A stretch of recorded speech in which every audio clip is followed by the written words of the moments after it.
Hi, and welcome to my first review. Well, second attempt at my first review for BookTube. Today, I'm going to be actually talking about the Power of Choice: Choose Faith, Not Fear, by Reverend J. Martin. So we're going to walk through that book. I'll do a review for you. Did this the first time, but I'm working on a new software, OBS. Before I was using Camtasia when I wanted to catch stuff, and highly recommended that I use OBS from a few different sources, so I thought I would check it out. Playing with the settings, I did something that they call a gate. I don't know if you've heard of a noise gate, but that actually cuts out the kind of bottom end of the sound. I guess I had that set a little bit too high, so about every third word you heard from me. No, I didn't actually say something that time, but that's what my video looked like. So it was just all of these gaps in there. So I may turn the gate on again sometime to play with it. It's supposed to catch out some of the ambient noise that would be around, make the audio a little bit cleaner. I thought I would work on that. So we're going without the gate this time. So we'll go ahead, review of Choose Faith, Not Fear. As I've talked in my intro video, and I've also talked about it in another video, probably more to come, that I have a tendency to get a lot of the Amazon free for the day books. I use the I believe it's called Good Book Buddy or Free Book Buddy, and I'm definitely going to do a video on that and kind of how I use that to pick up books. As I talked about in a video as well, I have a few hundred books that I've picked up for free off of Amazon that I read. And when I started doing the BookTube, I just gone through and picked up a bunch of books, and I picked up The Power of Choice. This Choose Faith, Not Fear. It was a 24-page book. It's I don't know what to call them. They're good reads. They're short stories. It's more than a short story, but some very nice content. In fact, if you look at the ratings on Goodreads, in fact, we can actually jump over and take a look at that when we come over here. If I look at The Power of Choice, 42 ratings on two different editions, and it's got a 4.38 rating. I would have to agree. I rated it about a 4. That I put in there. There were some edit items in there as far as if he would have had an editor. I think it could have been a little bit cleaner.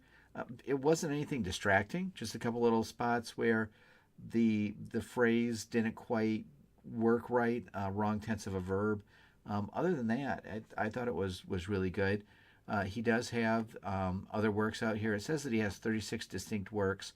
I'm not sure that that's true. As you kind of look at his other books out here, you'll see that there are some duplications. God's Perfect Timing, that's in here. You know, a few different copies of it. So I didn't go through all of these, but he has a few books out here that you can read through. And I haven't looked at the links on these others as well. But this Power of Choice, it really gave me a feeling that it was kind of like, I'm drawing a blank on it now. What is it? The Power of Attraction. That if you think of something, it's going to come. So if you think positive, it'll come. If you think negative, and that's kind of where he's here, is that if he's saying that if you choose faith, faith will come, but if you choose fear, fear will come. And a lot of good real nuggets here. I'm going to jump over and talk about some of those in a little bit more detail in a minute.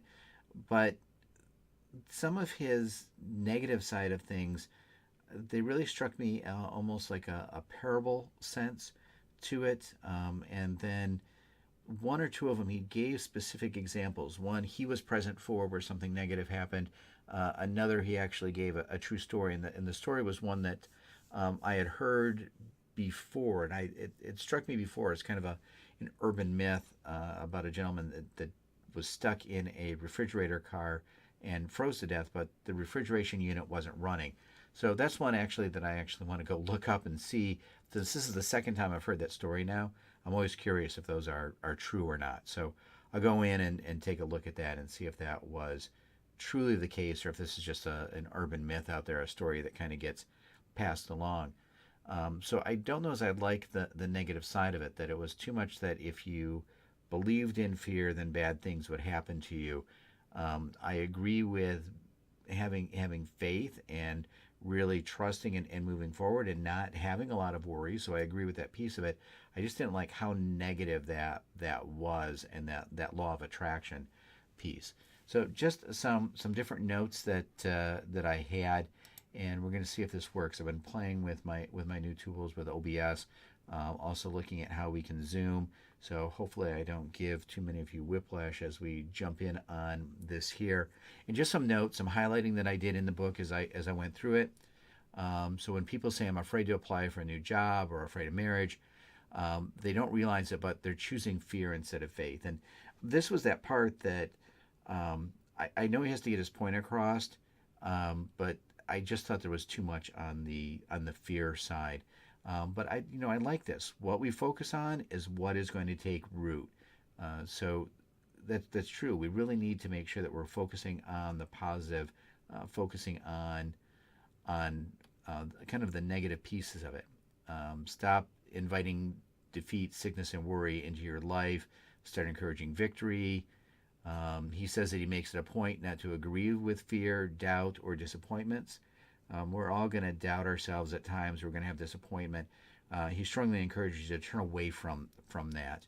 And he says that we'll never overcome fear if we don't have control over our thinking.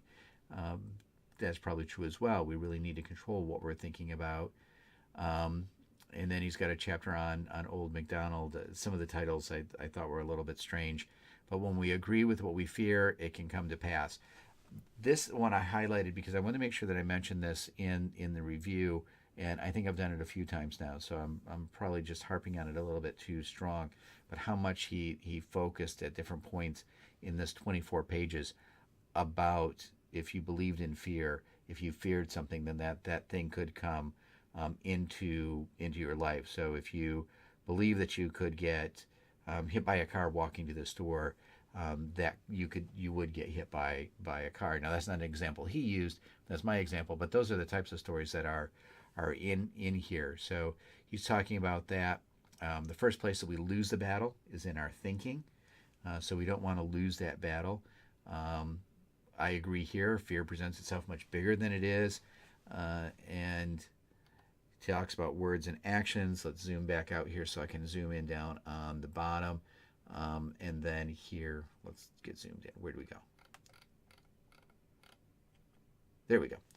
So the greatest power we have been graced with is the power of choice. Learn to choose faith, not fear. And that's really the whole message of this book, of the 24 pages. And I strongly encourage you to dig in and do that.